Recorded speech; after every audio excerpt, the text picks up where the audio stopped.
Hello, I'm Jeremy Rivera, your Unscripted SEO podcast host. I'm here with Adrian Nikolov, who's going to introduce his agency he's working with, which means in Bulgarian, let's go. He's going to tell us where his origins are from in the digital marketing world, and then we'll get into the weeds as much as possible. Yeah, hello, Jeremy. Thank you for having me. Uh, I am Adrian, the founder of Haide Digital, and as you mentioned it, Haide means "let's go" in Bulgarian. I have around, oh my God, 18 years of experience in SEO and digital marketing. I'm a certified Google expert. I do ads as well, but SEO is my main game, and it has been for more than a decade. Um, Haide is a fairly new company. I established it around 6 months ago, and it was inspired by everything that's happening nowadays in the world of digital marketing, and not only everywhere. Uh, Driven by the idea that AI is going to take our jobs, I decided to make AI do our jobs better and just deliver a service that is highly AI oriented, but backed up by vast SEO experience and knowledge. I think that's the play is, the more you cower in fear, if you're afraid of losing your job because of X, that factor is probably going to take your job. You have to like grab the bull by the horns. And it's kind of silly to fear it because we in the SEO industry, we've been rolling with the punches since Panda. We've been rolling with the punches since Google came out. We've lived with the tides of the algorithm Yeah, changing and shifting. I think what's most scary is that a lot of SEOs that I saw grew to rely on the monopolistic power of Google to hold the search space. We had the invention of the Chrome browser, it proliferated out. Alta Vista, Hotbot, all of the alternative search engines kind of died. Yahoo, folded itself into Microsoft, which became Bing, and Bing became meek and subservient. And people legitimately stopped asking, well, how do I optimize also for Bing? And instead, everything from 2010 to 2020 was all Google. Everything digital flowed through Google. And now we have the return of what my other guest called Paul Pape. He said, we're back in the wild west. The civilization that we thought was there, it's not there, but it's great to have some competition because it means that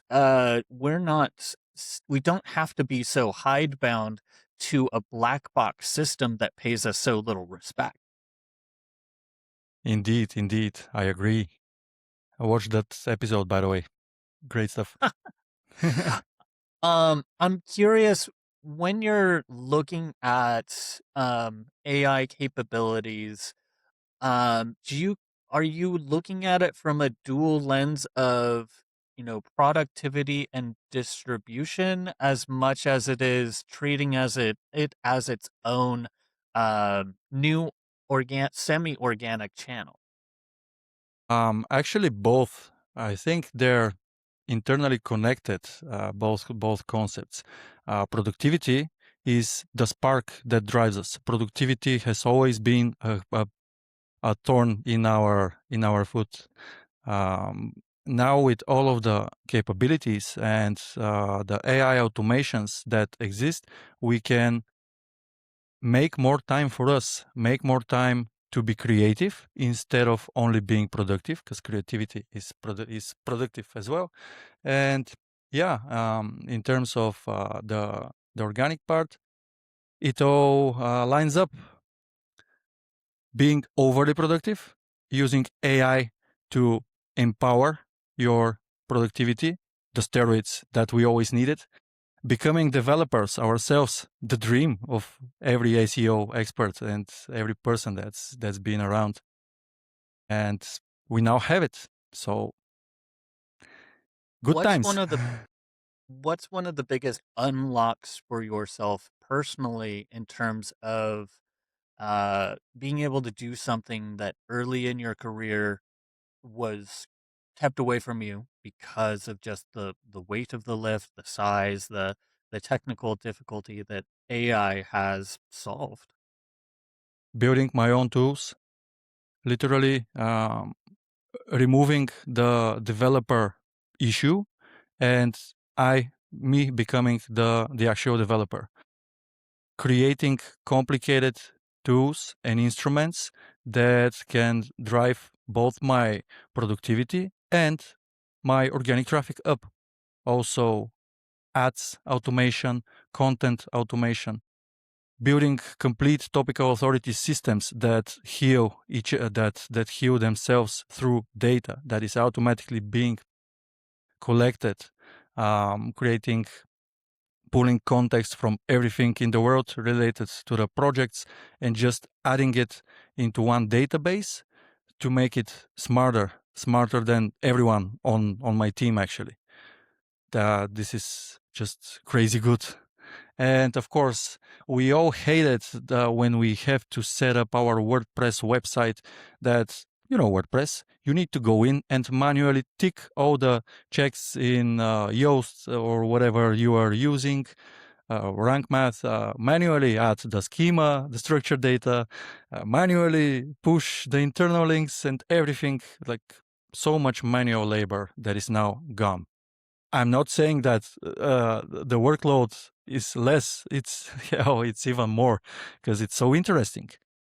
It's like an addiction. I used to be a gamer back in the days, and I compare what I'm living through right now with my addiction to StarCraft 10 years ago. I literally don't want to stop. I was a huge StarCraft 2 player. I actually ran a huge subreddit, All Things Terran, on Reddit, and I was know. consistently watching all of these, matches and posting the streaming video, and ran a huge community. So I definitely get that aspect of the addictive nature of it. I mean, I had a concept, 4 days ago of, hey, the value that I have in all of these old SEO conversations, I really have a method of, all the human to human conversation I have. I should, make that into a service offer. So within an hour, I bought the domain, stood up the WordPress site, grabbed the REST credentials, gave it to Claude Code, and, within, an hour, I had a fully functional site, human-certifiedcontent.com. It's ironic that my human certified content came out of an AI tool, but the focus of it was about, hey, I can offer you a service and create content that's based off of conversations. I have that vault, and I've gone back and I've had it pull out anecdotes, pull out, insight, pull out quotables so I can construct, subject matter expert content for the SEOs who, the emperor has no clothes, the cobbler's kids has no shoes. SEOs everywhere don't have any good SEO content on their site.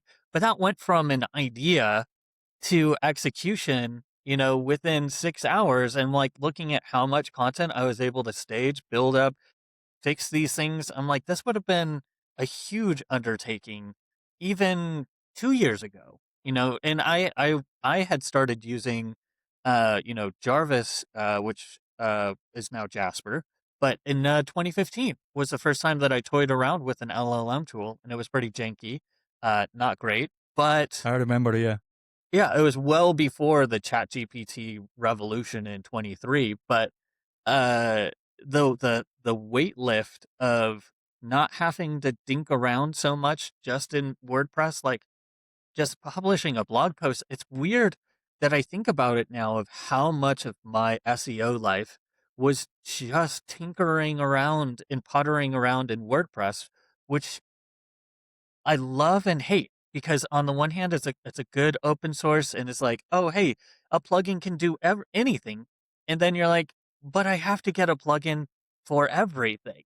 Like they still haven't fixed the comments issue. The Yeah. fact that they have a vulnerability of spammers coming in and spamming comments. Me and Rand Fishkin were discussing it on LinkedIn that we lost the community aspect of our websites to social media in part because we allowed our comment sections on our blogs to be spammed to death, then started ignoring them, and the community aspect of that just slowly started to migrate over to social media. I think if we had not had half of the internet on WordPress with these crappy interfaces, we could have built so much better interfaces to work with our communities. There isn't any Exactly. reason that the basic architecture of liking a post, of commenting and commenting back and building your community, that should have been in WordPress 3.2. That should have been something that we, the baseline was, something that we embraced. Instead, we let it be taken. And now we have to play in somebody else's garden. Exactly. And the initial idea of WordPress was for it to be a community platform, a blogging platform. It still is, though. But imagine if there wasn't such a major issue with all of the spam. I literally don't know a person that ever commented on the write a comment WordPress blog. Non-SEO person and not cheap Air Jordans person, And imagine if this was built like with the idea and quality of Reddit. But instead of subreddits, we would all had WordPress websites, and it would have been much, much powerful. Heck, nowadays everyone would have been, hey, you need to have a WordPress community because you want to rank in AI instead of Reddit, and YouTube. Ah, The distributed system, has kind of collapsed on itself. I, um, it's ironic though, because I think at this moment it's more clear than ever that owning your own audience is mandatory. It's a process where you have to actually actively try to build that and not treat Google like the endless ocean that you can fish in every day and just get everything that you need. exactly. But you know what is a major problem of what you just said? Not everyone is built for creating this audience, and not everyone like feels it. There are introverts. I know a lot of big business people that don't even have social media. I know some fellow startup founders that are just too shy from camera and don't want to feel embarrassed, and anyone says on to write a comment on LinkedIn. And now AI fills that gap because the system we are building don't really require your face there. You will get the presence, you will edit the comments, but you aren't posting it. It's a different feeling. It's very cool, turning I think introverts to social I people. I agree that there is more latitude in space. There was a moment where it's like if you want to succeed, you have to build a personal brand too, Yeah, as a SaaS yeah, founder, as a company. there still is. Uh yeah, there's a lot of pressure on it. But I think you're right that there is a growing space where done correctly, you know, based off of actual like you still have to talk to people. You to figure out what to do, but you don't have to necessarily put yourself out on TikTok every single day and be Yeah. recording, the primary content manufacturer. There's more in different ways to do it. What are some of those that you're deploying for some of your clients and in what verticals?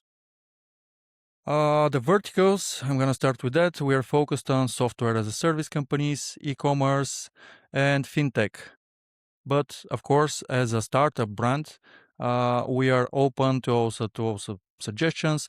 If a project seems interesting enough, I would go for it. Building our portfolio is the main priority right now, like growth. And the strategies, I already mentioned the topical authority systems that we are building, but they expand to social media as well. Let me give you an example. For instance, we take a software as a service brand, and we run the diagnostic first, like our discovery process. That's a completely automated diagnostic that runs through all the MCPs. It crawls the website with Screaming Frog, pulls all of the relevant keyword data with the data for SEO and stuff like that. I won't, you know, the APIs. um, so we are building a profile of the brand to begin with. Then from that context, and of course starting with the technical SEO, we can start developing the actual topical authority system. We are doing that by first creating the voice profile of the brand, pulling everything that this brand ever published on social media, and everything backwards, like all of the comments that have been said about this brand on social media, and we synthesize it to create this this writer, literally, this content creator, which is the new head of content for this brand. The topical authority system, of course, topical authority begins within your own website, and it's not only blog articles. Um, Writing blog articles nowadays is like a piece of cake. Hey, write me an article. It's not exactly like that. You will get AI slop if you do that, but yeah. But it expands to social media as well. There are a lot of strategies that we are currently testing, and most of them are very effective. For instance, there is the signal interception automation that we have, which is practically a newsjacking flow. We get all of the relevant signals in accordance with the brand voice and the topical map, and we just from the signal, from the article itself, or from the publication or press release, we create several pieces of content that are specifically built for the various social media. For instance, LinkedIn carousel. We automate the images as well. Instagram shorts, Facebook long form, stuff like that. YouTube shorts even. Everything is handled with AI because it's awesome, first. And secondly, we are very, how should I put this? We are very picky and very excited to build each and every system, and just playing the game, you know. I remember my first AI generated video. Oh man, it was total crap. But but now the things we are able to do are simply amazing. Of course, we still need editors, but the way I will hire an editor today is that I want one that knows AI, that uses AI constantly. So he or she can work with me and we are on the same page, you know? Also, coming back to the topical authority system, there our main goal is to cover, of course, produce content, produce the correct content, and you know the main goals of SEO is to bring organic traffic and leads and money, revenue. Of course, with all the items related, revenue is not the direct KPI, but it's very achievable. Where I was going with that is that we are building content to grab the potential buyers from each part of their stage. We are creating middle of the funnel, bottom of the funnel, and top of the funnel pages. And embedded within the system, we have a tracking dashboard which tracks all related data to each of the pages we publish, because a system may look perfect. It may, like on paper, it can be perfect, but you don't know if it is so before you get the data. And that's actually why my brand is called Haide. It means let's go. It means break stuff. It means publish stuff. You need the data because then you need to feed it back to the system so it automatically improves itself. And covering all of the funnels is just spectacular. Of course, AI adores the content we build because all of the data we have so far and all of the research is plugged in within. And the writing style uh, ticks all the check marks of the requirements for being cited on ChatGPT or Claude. And combining this with social media, you literally have a search everywhere optimization platform. Curious about the perspective of how you think people should understand that top of funnel, middle of funnel, bottom of funnel, because and this comes from my storied history. I've been playing the game since 2007, and I would describe the content marketing strategy before now to be let's load up everything into the top of funnel and get everything out there as possible so we can get as many people on the site as possible. And I think that the argument to be made is not that uh, that top of funnel isn't of any use anymore because they are eating our sandwich. Like featured snippets was the first bite, but then LLMs, they're really repackaging what is there. But the mentality of, just feed the ducks and then you have a bunch of ducks. Well, you know what? You need a duck catching system to turn the ducks into something into the next stage. So if you are thinking about top of funnel, middle funnel, bottom of funnel, you need to be thinking as much about the navigation of, okay, if somebody is on my site and reading this, am I pulling them to that middle or bottom with a CTA?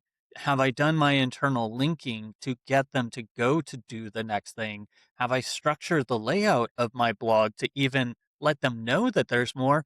Or am I just putting up my hands and breadcrumbs and hoping that the pigeon will jump and stay in my pocket? Like, Yeah, is it more about building sticky systems of content versus just like, oh, we're just doing content marketing, here's all the stuff? yeah, you just described the difference between ACO and a great ACO. Because great ACOs understand exactly that.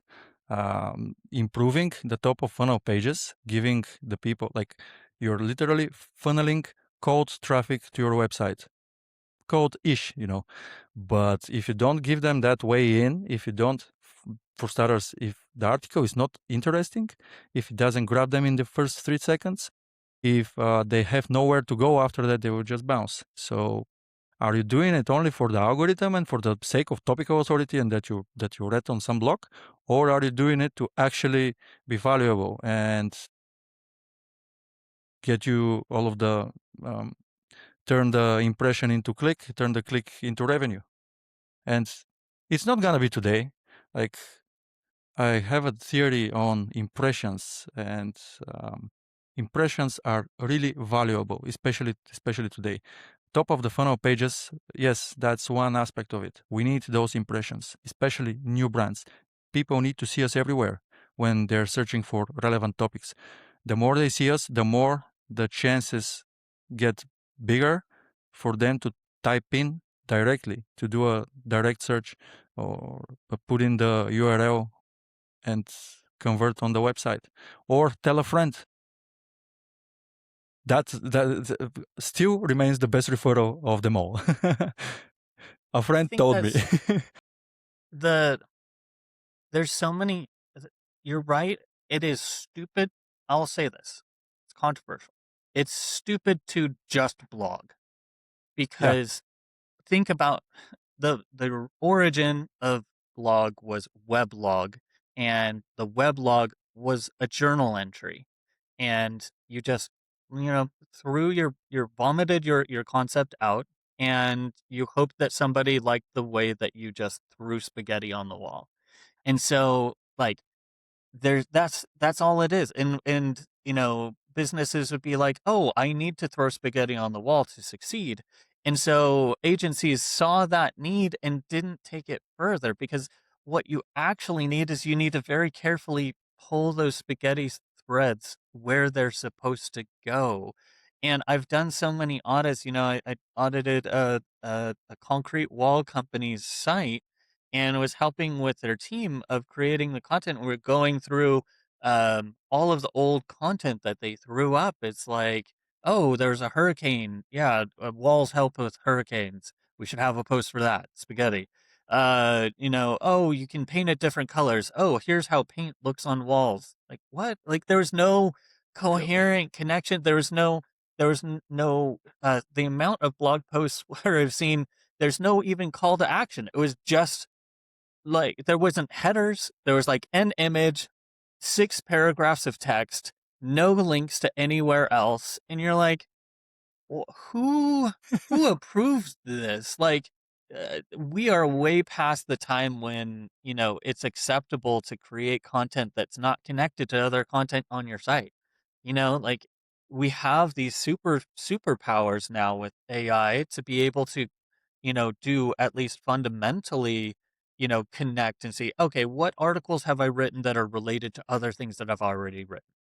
If you can't type in a prompt to analyze your own blog post just to find what you've already made that's related to each other and ask to build internal links, what are you doing?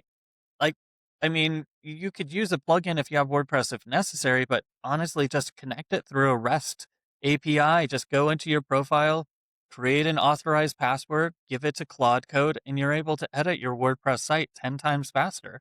Like, yeah, you got to go check and make sure it didn't break everything, but it also can, like you said, let's go, let's break something because what we've been doing is broken.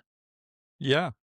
I mean, if we end up like uh, reapproving and perfecting all of the articles and pages, and this button must be 3 pixels wider, like, come on, let's get it. Let the people say. Let the people be the judge. The user is always right, right? And do you know what is a very frequent problem with agencies that I'm seeing all the time? And you've seen it too.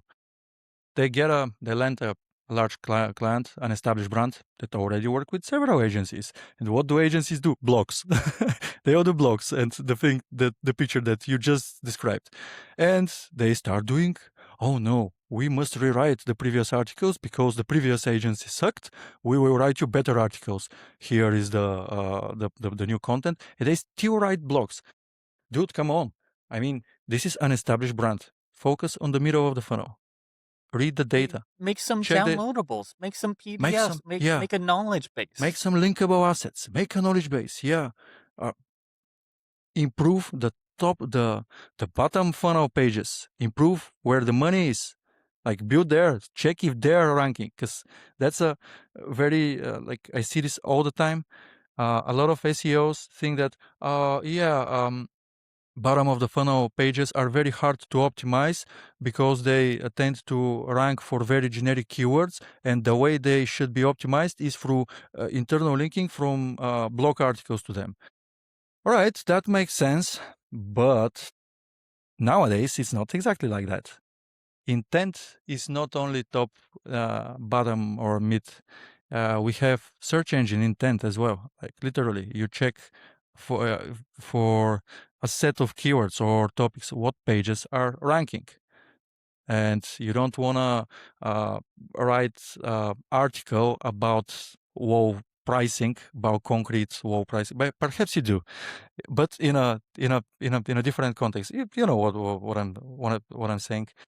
Just optimize the bottom funnel pages, give them more content or remove content.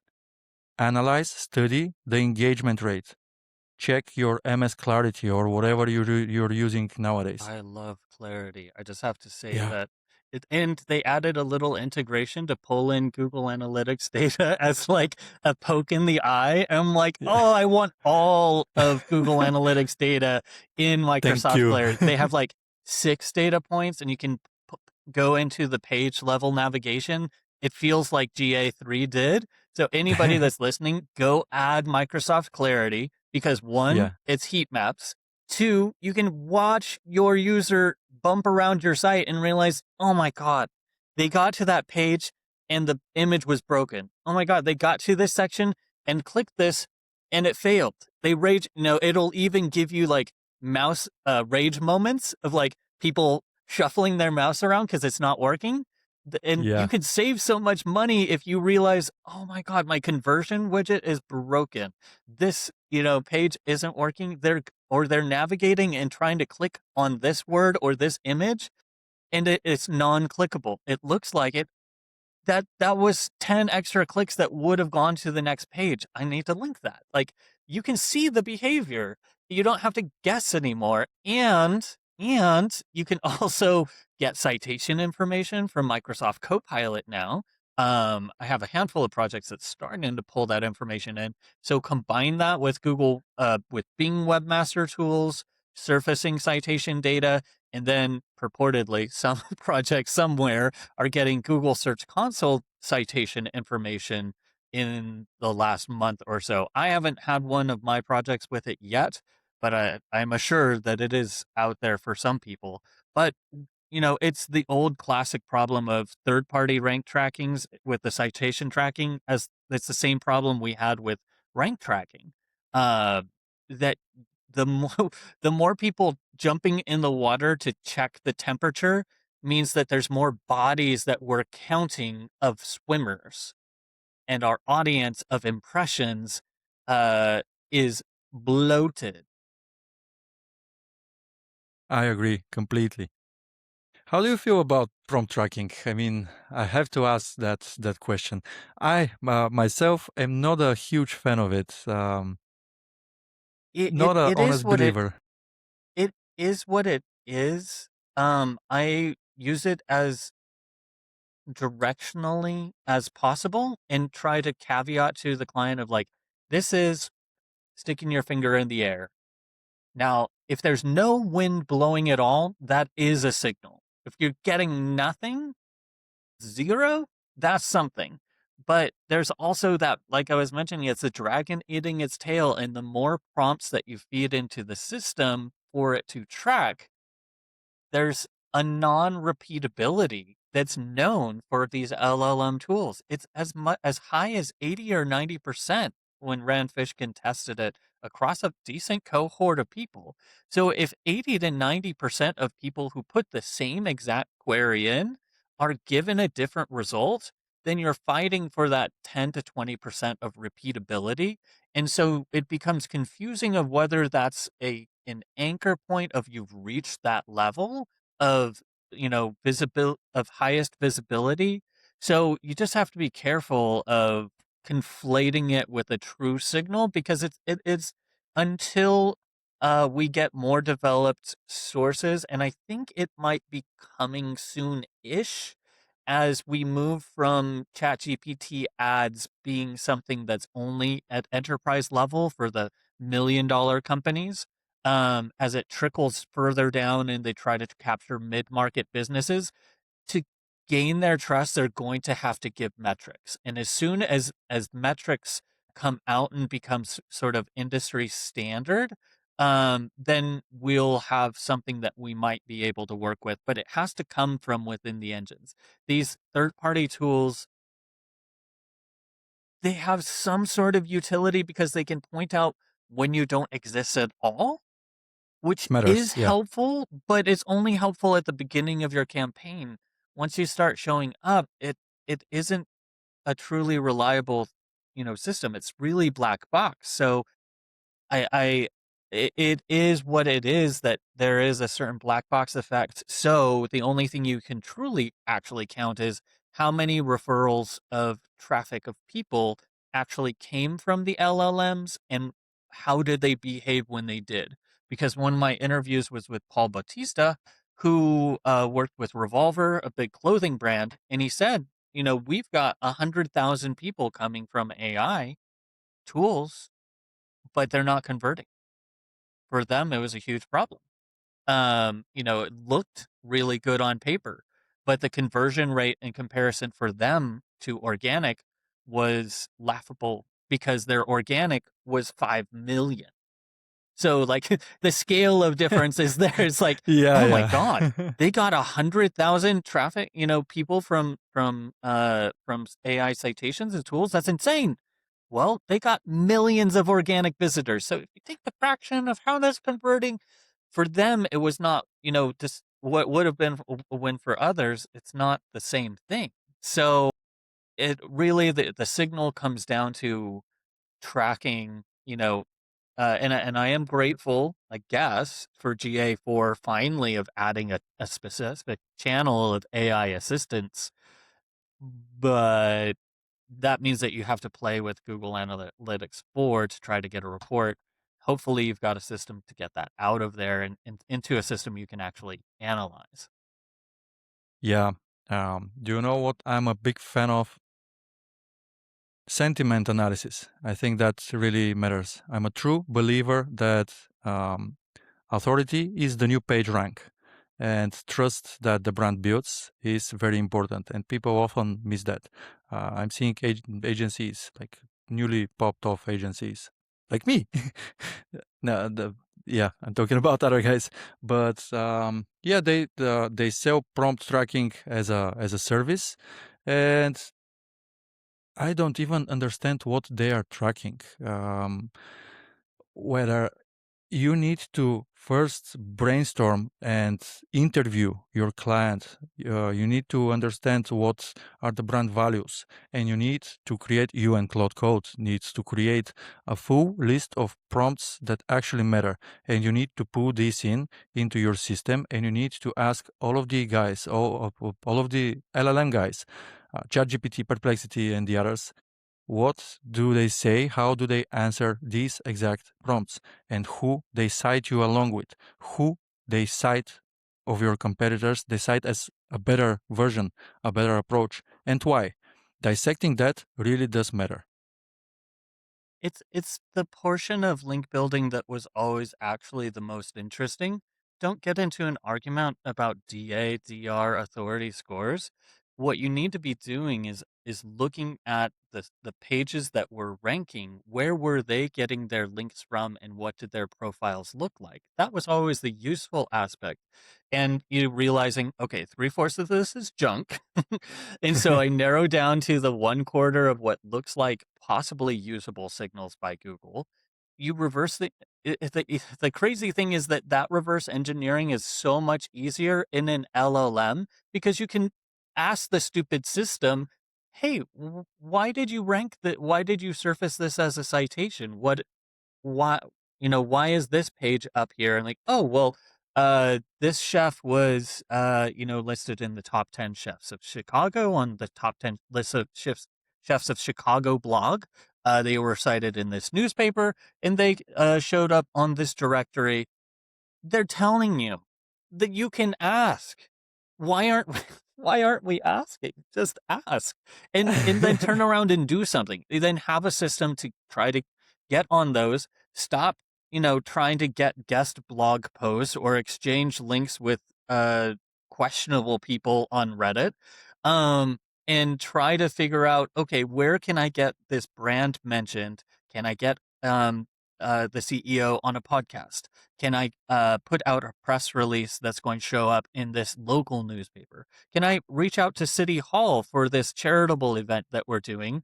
We're building, links for Kilby, the Kilby project. We want to promote it. Well, if you're doing trash cleanups, make sure that your link, what you do IRL to promote your brand gets reflected online by paying attention, grab the Eventbrite listing and make sure that in the description it has a link. You'd be surprised how many event aggregator sites have followed links. Yeah. I've seen some. And you know what's even funnier? Nowadays, to get cited in AI, you don't even need links.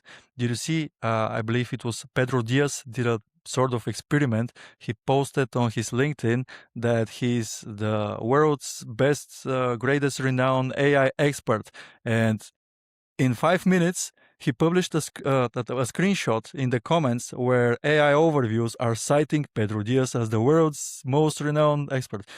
Boom.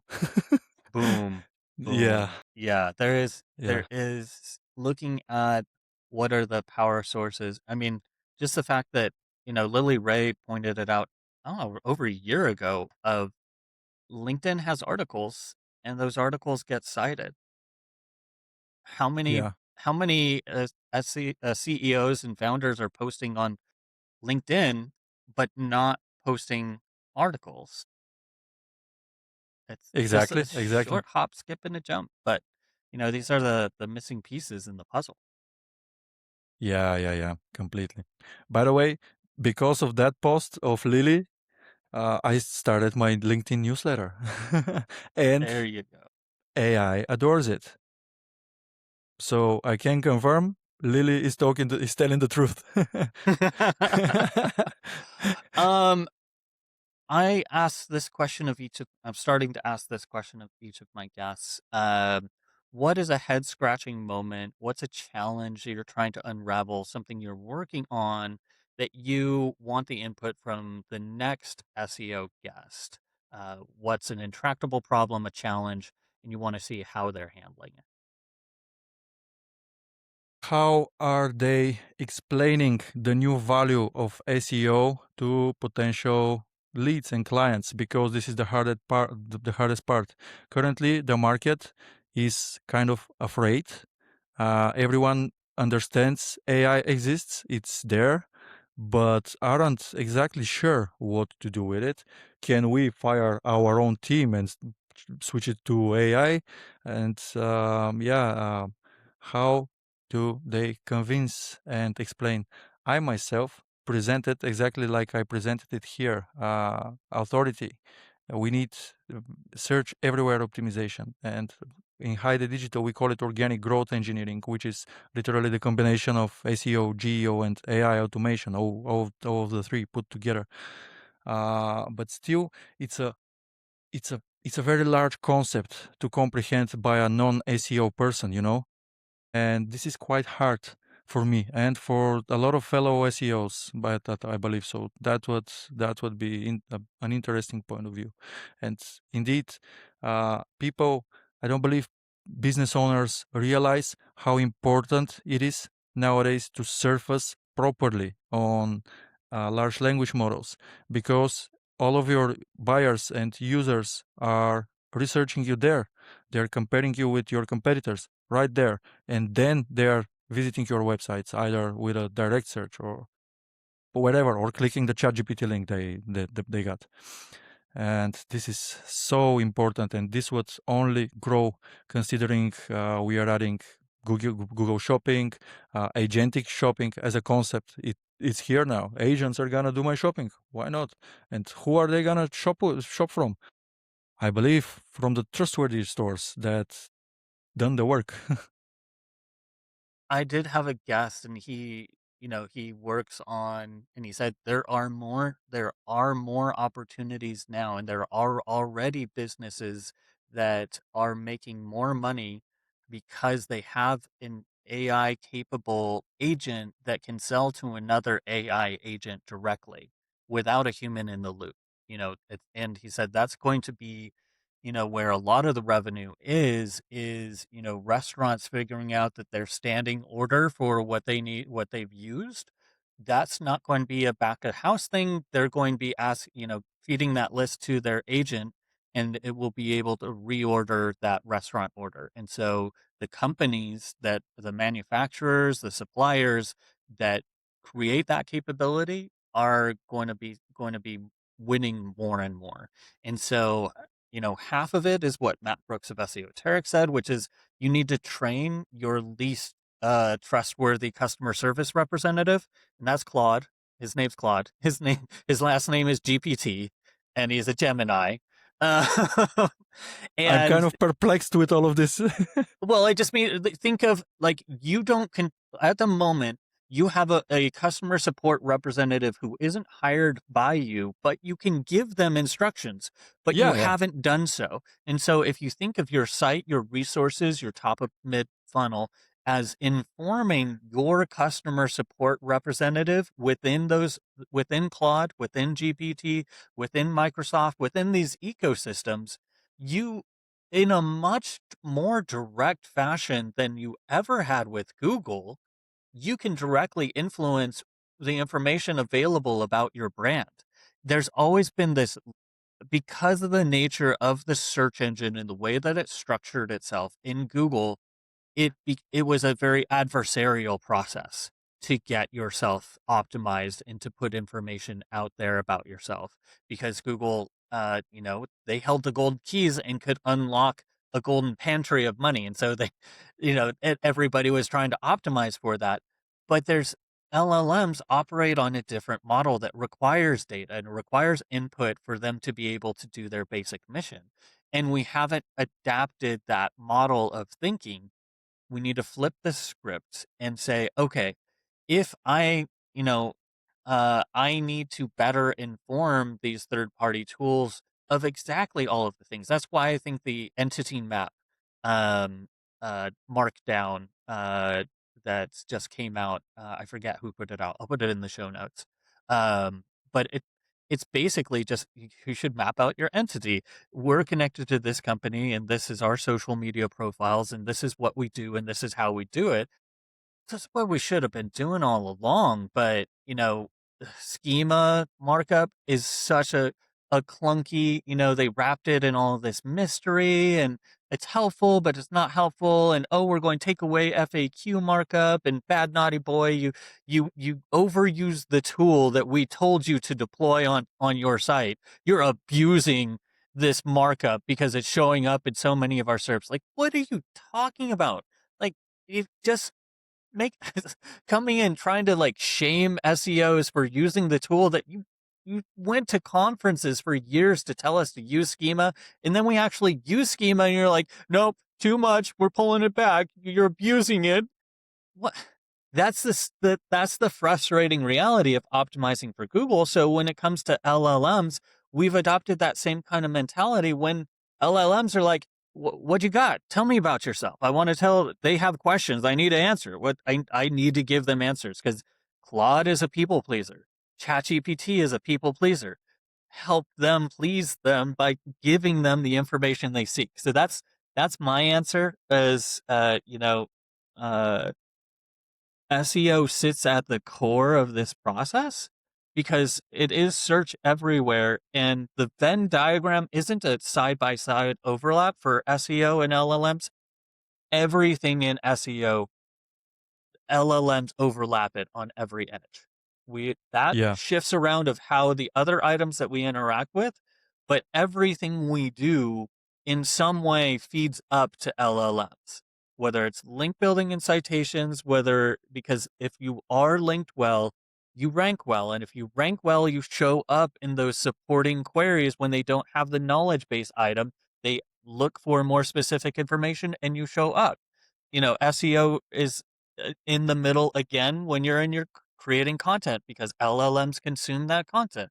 It's in the middle when it comes to technical SEO, because if your site is slow as shit, then it's not going to rank and people aren't going to like it and they're going to have a bad experience. So all of these things that we've considered SEO, it's not a separate entity. It's the heart of great LLM optimization.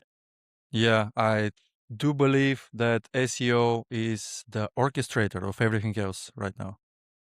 Like, I believe we are the orchestrators I of the absolutely new agree. era of digital marketing, because you've been for quite some time.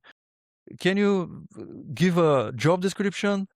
You need to know UX. You need to know development, JavaScript, WordPress. You need to know content writing and copywriting, social media. That's your job. Link building, technical SEO. Yeah, the development part. And what more? What more? Conversion rate optimization. That's on us. And now everything. Finally, we are in the where we are in the era where all of that matters even more, and it's even crucial. So SEO needs to be even higher demand. The demand is high right now, but it needs to be even higher because it's literally the future. Sure, we do have ads. Sure, we will have ads in every in each LLM. Who knows when? But The organic is what stays and what brand should be built around. Yeah, everyone loves money. But go spend it on ads and neglect your organic and call me afterwards. As we kind of wrap up here, give a shout out of how people can find you if you're putting content out. I think you mentioned that you have a LinkedIn newsletter, anything like that where people can connect, see what your thoughts are, and if they, are smart, forward-thinking SaaS companies, contact you to Of work with. course, you can always visit Haide.digital. We have several very interesting tools there that we've built. SEO nerds would love them. And also, you can always reach out to me, Adrian Nikolov. And my newsletter is called Search Engineered because I always treated SEO as an engineering issue instead of a marketing one. Fantastic. This episode will go live with show notes with links to everything that we've talked about. I have a full archive of unscripted SEO interviews. You can tap and find all kinds of previous experts sounding off on all kinds of topics. So go explore unscriptedseo.com. Of course, like and subscribe if you saw this on YouTube. Spread the signal. I appreciate you. Thanks and bye.